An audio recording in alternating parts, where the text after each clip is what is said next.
This episode is sponsored by Genshin Impact.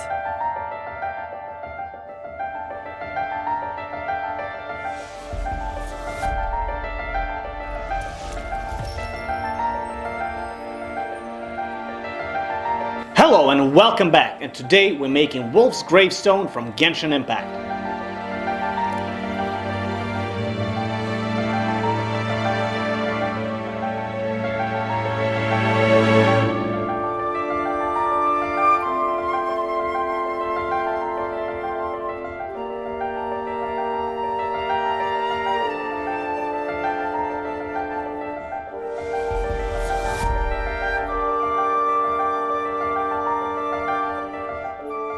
The Wolf's Gravestone is a giant sword which in the game is classified under the Claymore category.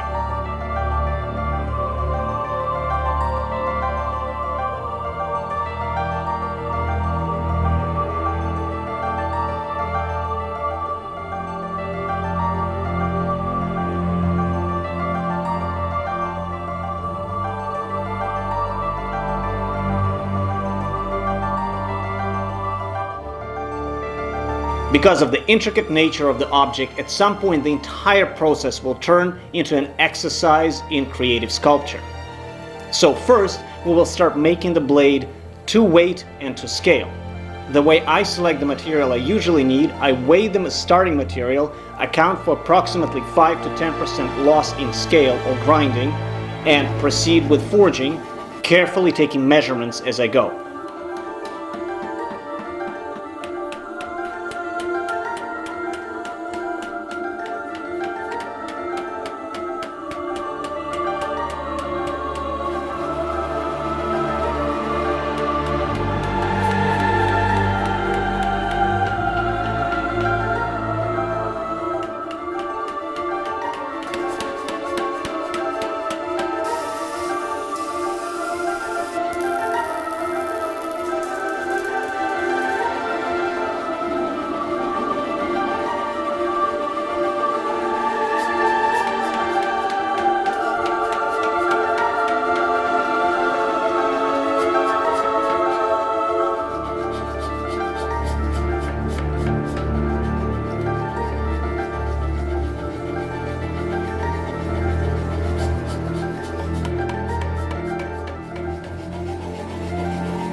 The shape of the handle presents itself as an elongated, reverse-tapered cone with a solid forged cross at the end. So I'm going to take the same piece of tool steel, which I have a lot of, and start tapering out my cone, isolating the material, and forging out the cross.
To create the cross on the end of the handle, we're first going to punch a series of 4 holes.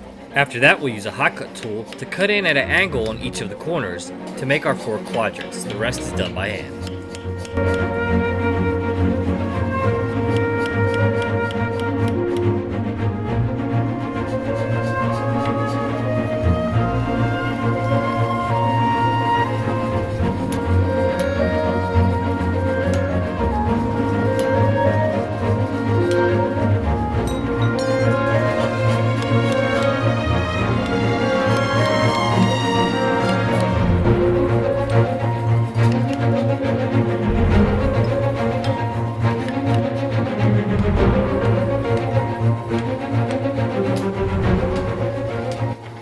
In the game, the sword's handle has a golden pinstripe that terminates in a diamond by the cross. This time around, we decided to, instead of brassing it and scrubbing it away, try a technique that is normally reserved for fixing parts. What I do is I slice out the extra material that I don't need on the handle and braze in the brass and then grind the surface away. What I'm essentially doing, you can imagine as if I'm casting the parts that are not there directly into the bearing structure.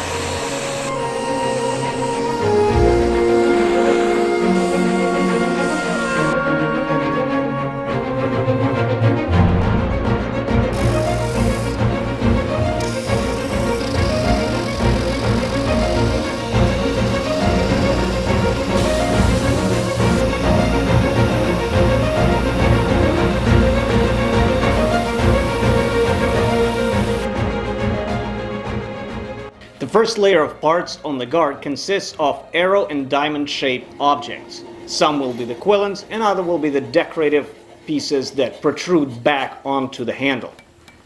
In all those cases, the most efficient way of achieving those shapes is forging them.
Alright, now that the blade forging is complete, we've pinched out our protruding points on the edge of the blade, we've cut the proper angle here at the tip, and we've induced the slice that divides the two blades in half. It's time to start doing some blade grinding.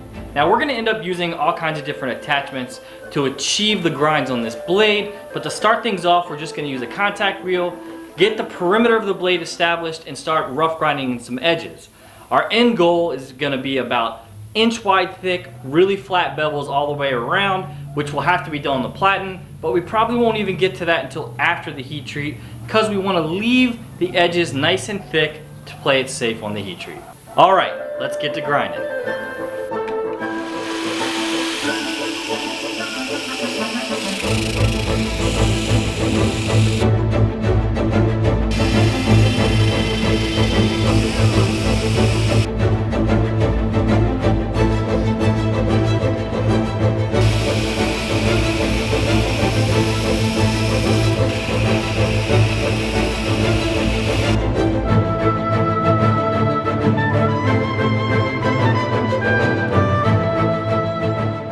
Once the profiling of the blade is complete, it's time to start establishing the offset diamonds that are inside the slot in the middle of the blade. To do that, I've started by drilling a hole, then I'll be using a carbide cutter and finishing it off to make all the lines nice and crisp with a file.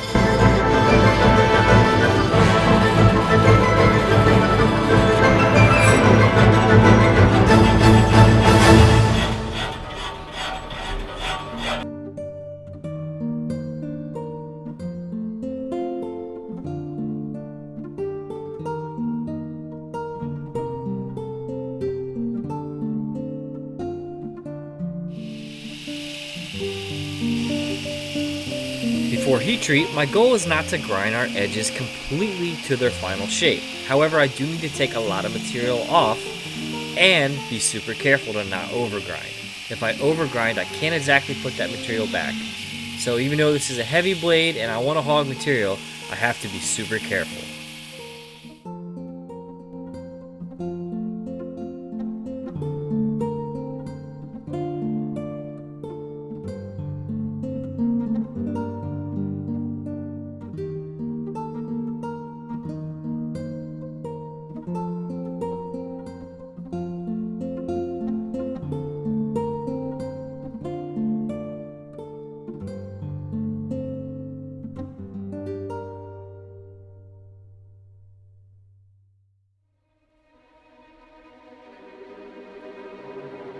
With all the time into making this blade exist, it's now down to the heat treat.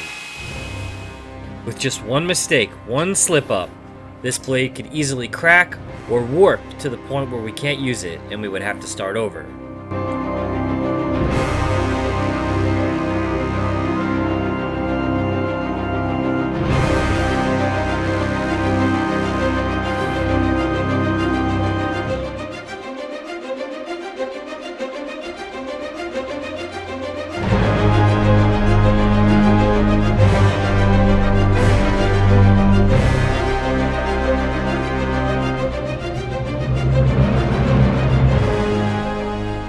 Now, to accommodate the seating of the red sphere, we're taking off really thick walled tubing and cut it off. It conveniently fit the exact dimensions of our glass sphere.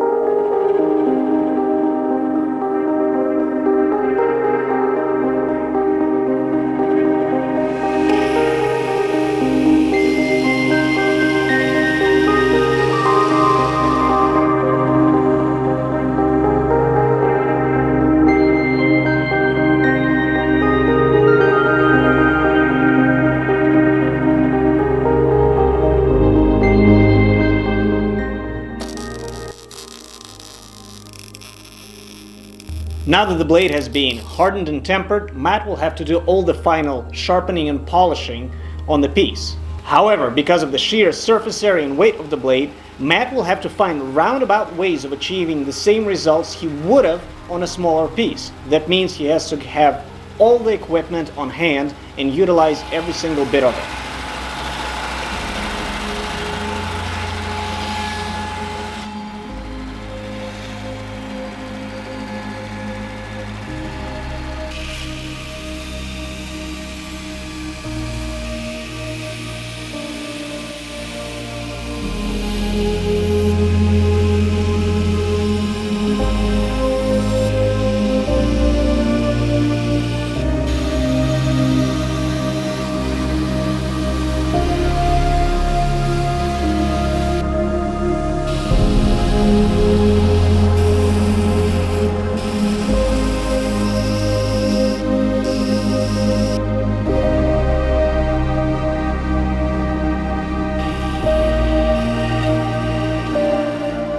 The other reason for choosing solid wall thick tubing is because it's actually a weight-bearing part to which all the other parts will be attached using welding, preheating, and post-heating, which is a sophisticated way of attaching high carbon steels to medium carbon steels.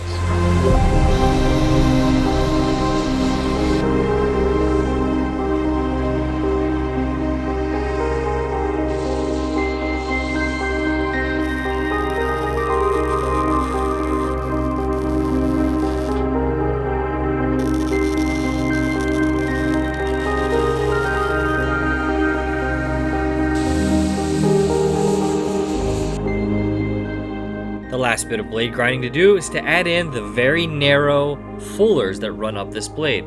There's about 6 of them stacked, and to do that I'm using a straight edge and a hand grinder that gives me a nice, narrow, straight line. This is a great technique for both advanced and beginner bladesmiths.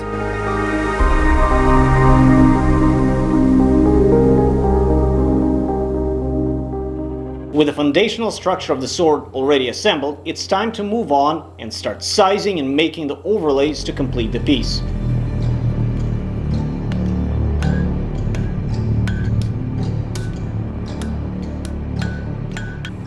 On a lot of the overlays, the most efficient way of making them is forging them and laying them on top of your object in order to size them, and then continue forging them.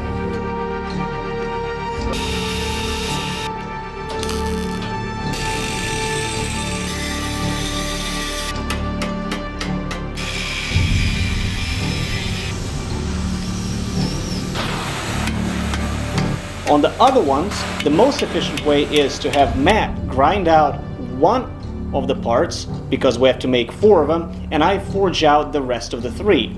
It might take Matt 1 hour to make one part on the grinder, and it will take me about 20-30 minutes to make the rest of the 3 in the forging.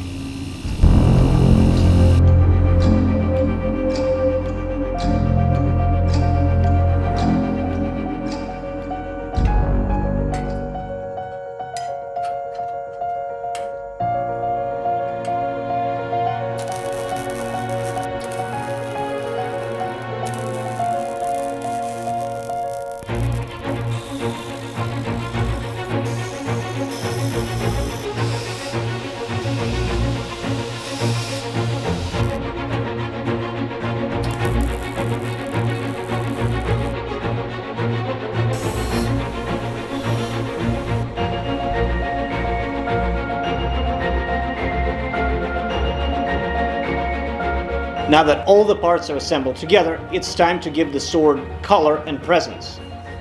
Some of the parts we will use gun blue on to achieve the exact color that you see in the game without sacrificing the realism.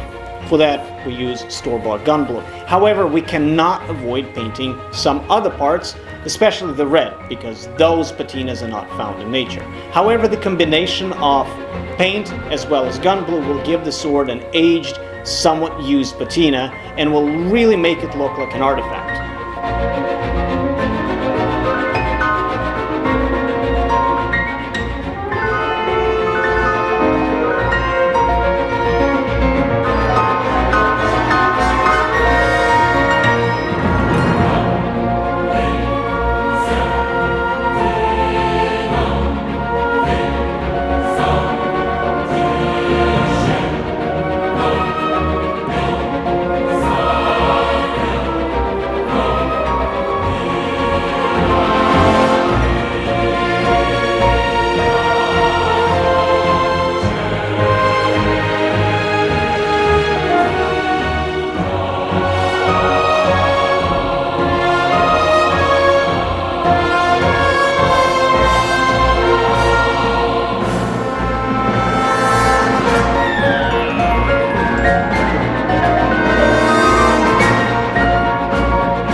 Well, we haven't made a giant sword in a long time, and this sure was fun.